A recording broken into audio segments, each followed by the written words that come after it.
शराब घोटाला। पिछले 2 साल से यह शब्द आपने कई बार सुना होगा। 2 साल से बीजेपी की सारी एजेंसीज कई रेड मार चुकी हैं, कई लोगों को गिरफ्तार कर चुकी हैं, लेकिन अभी तक एक भी पैसे का हेरफेर कहीं नहीं मिला, कहीं से एक भी पैसा नहीं मिला। अगर भ्रष्टाचार वाकई हुआ है तो इतने करोड़ों रुपए गए कहां? क्या सारा पैसा हवा में गायब हो गया? सच्चाई यह है कि किसी तरह का कोई भ्रष्टाचार हुआ ही नहीं। अगर होता तो पैसा भी मिलता।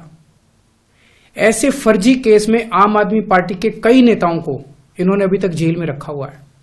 किसी के भी खिलाफ कोई सबूत नहीं है, कुछ साबित नहीं हो रहा, खुलेआम गुंडागर्दी चल रही है, किसी को भी पकड़ के जेल में डाल दो। अब बीजेपी मुझे गिरफ्तार करना चाहती है। मेरी सबसे बड़ी संपत्ति, मेरी सबसे बड़ी ताकत मेरी ईमानदारी है। झूठे आरोप लगा के, फर्जी सम्मन भेज के ये मुझे बदनाम करना चाहते हैं, मेरी ईमानदारी पे चोट करना चाहते हैं। इन्होंने मुझे सम्मन भेजे हैं। मेरे वकीलों ने मुझे बताया कि ये सम्मन गैर कानूनी है। क्यों गैर कानूनी है? ये मैंने इनको विस्तार से लिख के भेजा है। मैंने बताया है कि उनके सम्मन कैसे गैर कानूनी है, लेकिन उन्होंने मेरी एक भी बात का जवाब नहीं दिया। इसका मतलब उनके पास मेरी बातों का जवाब नहीं है। इसका मतलब वे भी मानते हैं कि उनका नोटिस गैर कानूनी है।